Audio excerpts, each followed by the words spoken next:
¿Jesús tenía que pagar por nuestros pecados en la cruz? Para entender bien lo que quiero explicar, es necesario revisar un poco el concepto de pecado. Veamos. Si entendemos pecado como ofensa a Dios, pues vamos a estar todos muy despistados a mi modo de ver. Sugiero entenderlo como separación de Dios. Pecado sería una palabra que nos habla de aquello que nos aparta, que nos separa de una unión con Dios. De hecho, la palabra religión viene del latín religare, quiere decir volver a unir cosas que estaban unidas y se han separado. Es decir, reconstruir nuestra unión con la divinidad. Si repasamos el mito, en el buen sentido de mito, de Adán y Eva, pues vemos cómo ellos provocan una separación de Dios porque quieren ocupar su sitio. Un deseo expresado ya en nuestra época con la famosa frase «Dios ha muerto, el nuevo Dios es el hombre». Están repitiendo con una frase de nuestra época el mito de Adán y Eva. Esa ruptura, esa separación de Dios, es lo que llamamos pecado en sentido amplio. En sentido estricto ya pueden ser actos, palabras, omisiones, pensamientos oscuros que nos apartan de Dios a cada uno, ¿no? ¿Por qué digo esto? Porque en la primera carta a los Corintios de San Pablo, en el capítulo 15, se dice «Jesús murió por nuestros pecados». Una frase un tanto enigmática, difícil de interpretar con precisión. Pero se impuso la interpretación durante siglos que hizo San Anselmo en el siglo XI, pensando en ella que era como pecado es una ofensa a Dios, así que Jesús murió para pagar por nuestras ofensas a Dios. En esto estaba muy influido por su mentalidad medieval. Él vivía en una época de señoríos feudales. El señor feudal no podía dejar pasar una ofensa que se le hiciese porque era un atentado contra el orden social en el que se vivía. Y además la ofensa se castigaba no por la ofensa en sí, sino por la importancia del ofendido.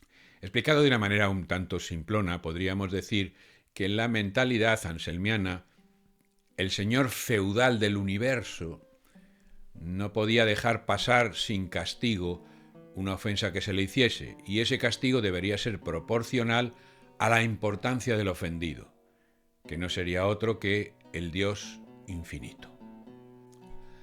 Así, Jesucristo, un ser humano, cargaría con todas nuestras culpas, las de todos los seres humanos, al tener él naturaleza divina e infinita, además de humana. Y en esto se parece al personaje del siervo sufriente que describe el profeta Isaías, que va cargando con las culpas de todos los seres humanos. Y a esto se le llamó satisfacción vicaria, en lugar de otro, o expiación vicaria. Desde luego, San Anselmo lo escribió de una manera mucho más docta que la que yo acabo de usar, acaso un poco caricaturesca. Pero el fondo de la cuestión es este: el pecado visto como una ofensa al Dios infinito, que debe ser reparada infinitamente con los sufrimientos de Jesús en la pasión. Y de ahí surgió la idea de mortificarse para colaborar con Jesús en la redención de la humanidad, por medio de sufrimientos autoinfligidos, por medio de cilicios, que eran cinturones con pinchos hacia adentro, o con látigos para golpearse la espalda. Salta a la vista que esta forma de entender la palabra pecado dibuja una imagen de Dios poco menos que blasfema, como alguien vengativo y cruel que no pasa una. Y así, la frase de San Pablo, murió por nuestros pecados, pasa a leerse como murió para pagar por nuestros pecados. ¿Y a quién debe pagar? A Dios, que inclemente exige sufrimientos para reparar las ofensas que los seres humanos le hemos hecho. Aunque no han faltado versiones en las que Jesús paga con su pasión y muerte al diablo para rescatar a la humanidad pecadora.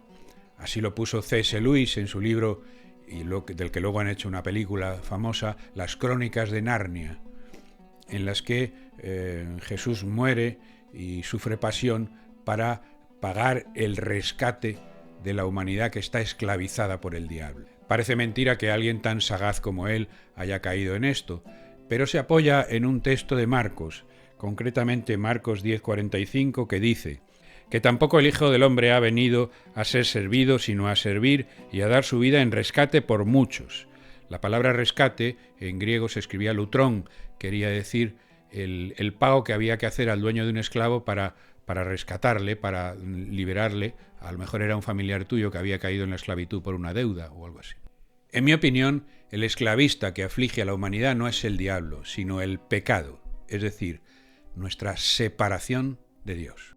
Seguramente los judíos de aquella época que se habían hecho cristianos entendían muy bien estas frases, o al menos mejor que nosotros, que no somos judíos del siglo I, sino occidentales del siglo XXI, y acaso las comprendemos tan mal como un japonés que por primera vez escucha cante flamenco en España. Quiero insistir en no malinterpretar palabras que vienen de la antigüedad con ideas o conceptos propias de nuestra época. Por ejemplo, expiación y sacrificio.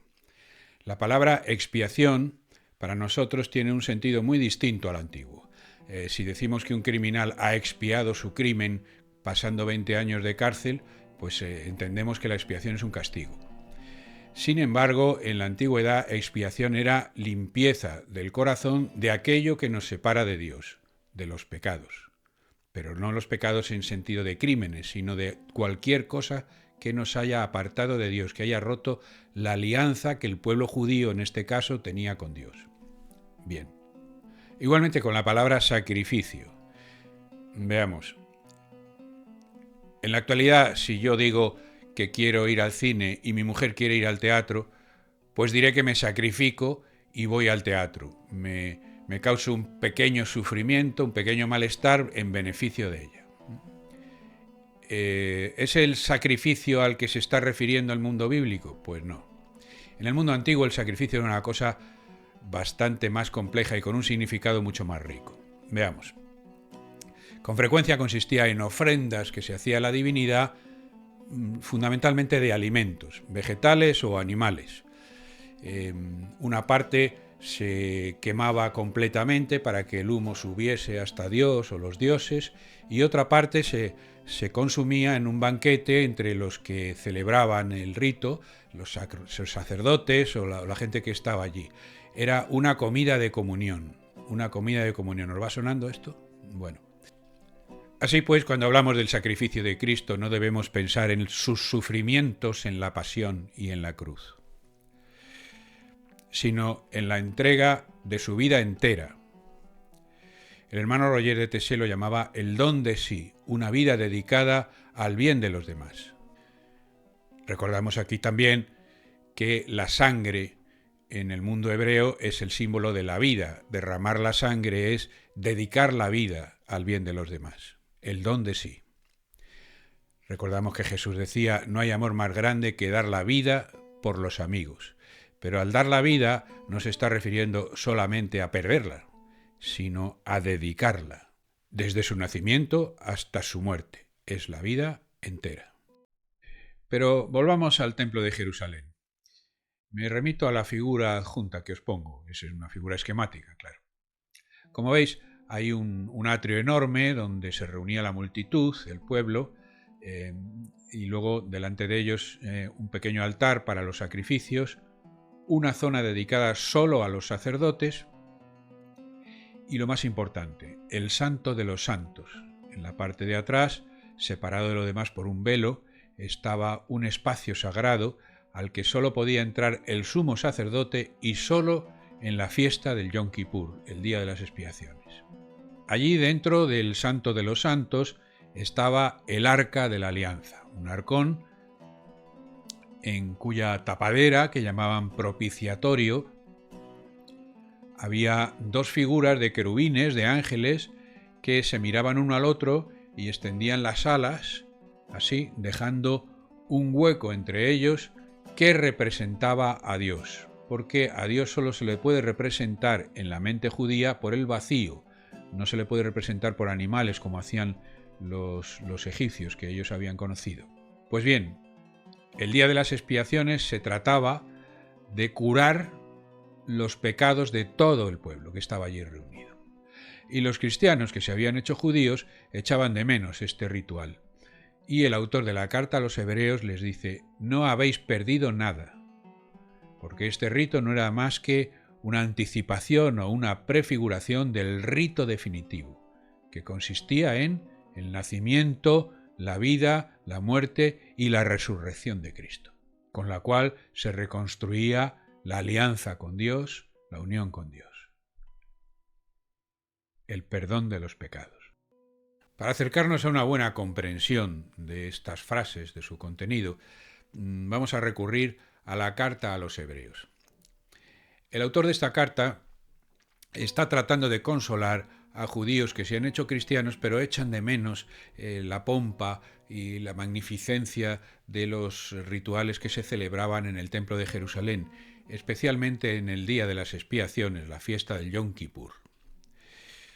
Y les dice que no deben echarlas de menos porque lo que se celebraba allí simbólicamente ha sucedido en la realidad con la pasión, muerte y resurrección de Cristo. Que nadie se asuste porque esto os va a resultar mucho más interesante de lo que parece. Iba diciendo que me iba a oponer a la idea de San Anselmo de que la frase de San Pablo de que Jesús murió por nuestros pecados quería decir que Jesús pagó con sus sufrimientos y su muerte a Dios por nuestros pecados, y en otras versiones más cutres pagó al diablo. Bueno, y que para eso usaremos la carta a los hebreos, que da una versión completamente distinta. Veamos. En la carta a los hebreos se habla del rito del Yom Kippur que se celebraba el día de las expiaciones. Para poder entender la cuestión hay que relatar un poco cómo era el rito, aunque sea de manera muy esquemática, luego de una manera muy esquemática.